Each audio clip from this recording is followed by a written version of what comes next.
Hey, Tara here. Welcome to A Little Good News with Tara. I wanted to share a couple of stories with you about people who didn't give up and what happened when they didn't give up. It's very good. So here goes. Oh, and sorry I hadn't put a video out in a while. I guess it's been a couple of weeks, but I have a 84-year-old mother that I've been spending as much time with as I could. She's been talking about things that a daughter doesn't necessarily want to hear, so I'm getting in every minute with her that I can. And just haven't took the time to put out a video, but I will get better about that. Okay, so my first story is about a young lady in upstate New York. Her name is Laura. And Laura had had a stressful day, a stressful week, and all she wanted to do Friday evening was watch a YouTube live stream of a farm animal. And she chose a pig. The pig's name is Ethel. And Ethel was just laying around, and it was very soothing to watch, I guess. And all of a sudden, Ethel, the pig, got up, somehow kicked over a heat lamp, decided to cover it with straw. Can you guess what happens next? The barn, her pen caught on fire. She was in a barn. And here's Laura watching this. And she looks to see who else is watching. She's trying to figure out what to do to save the pig's life and keep the barn from burning down. I'm not sure if there was any more animals in the barn or not, but it had to be quite horrifying to watch. She was the only one watching this live stream. And she thought, well, maybe I should call 911. What do I do? Somehow or another, she found the number to the, I guess you could go into the person's YouTube account. She got a hold of the farmer, and all at once, they bound it in the barn pen and put out the fire. And the farmer was hugging on the pig, he's going, I'm so sorry, to the pig. Eventually, Laura and the farmer met, and he told her, thank you so much. And Ethel's doing good, and nobody got hurt. But what would have happened if she had just sat there and turned off her phone, not even tried? What would have happened if she just thought, well, I'm clueless, I don't know what to do, so I'm not going to try anything? She didn't give up. She ended up saving the pig, possibly more animals, the barn. And that's a great ending to a story about not giving up, because that shows what happens when you don't. Okay, my next story is about a Native American young woman, somewhere around the age of 17. And if y'all see a fly in my video, I'm sorry, but there's a fly in my car, and I keep darting my eyes around trying to watch what he's doing. This young Native American woman, her and her sister, in the 1830s, probably the late 1830s. I'm sure you may have heard of the Trail of Tears. Then President Andrew Jackson had these Indians walked out all the way from Alabama to Oklahoma. I think it was Muskogee. I'm not sure. I want to say the town in Oklahoma, but that had to be, a bit horrifying to have to go through something like that. I know it's tough to read up on stories like that. I mean, it's history. It really happened, but gosh, you can almost, that's bad. Anyway, let me get on with my story here. This young woman, I'm going to call her Mary because that was her Christian name, not her Native American name. Her and her sister were in Oklahoma. She stayed there one winter, and she decided that she wanted to come back home. And home was what is now Florence, Alabama. I believe it's in Lauderdale County. I should know this, but I believe it is.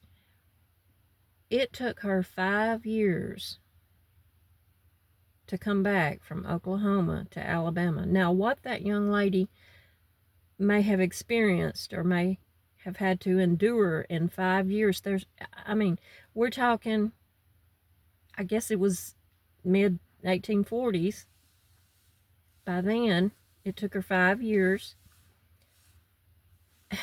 There's no, we're talking wild animals, people.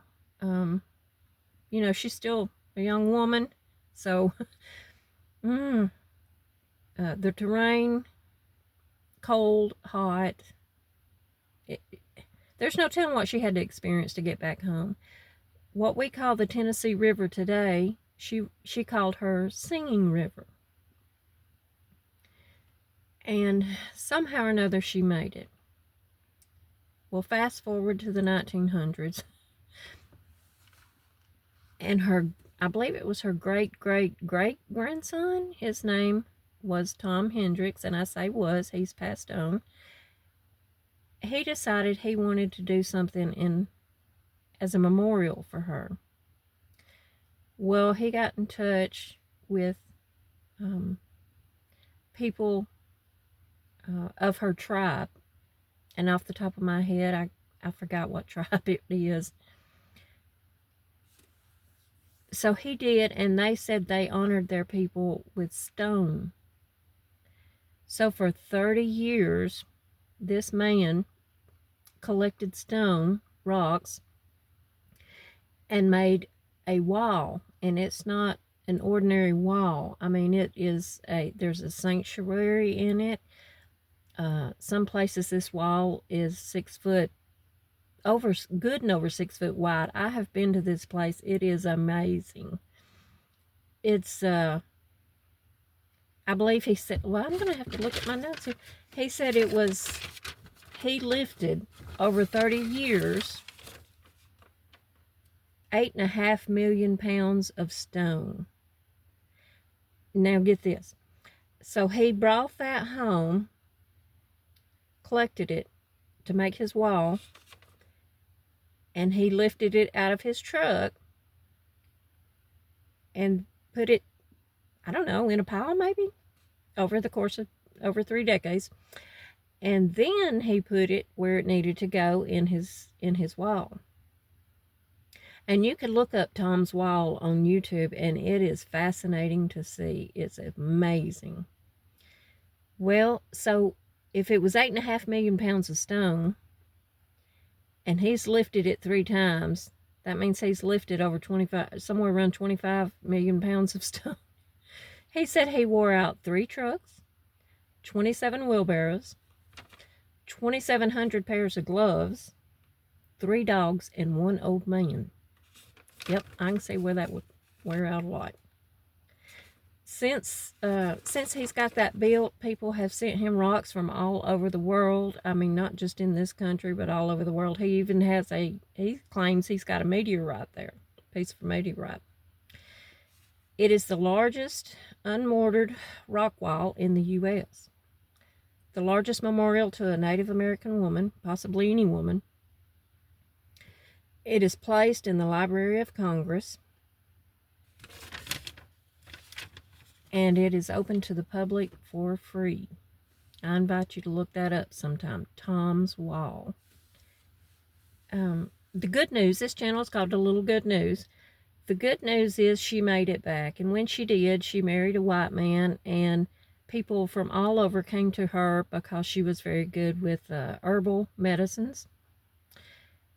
And from what I understand, she went on to lead a happy life.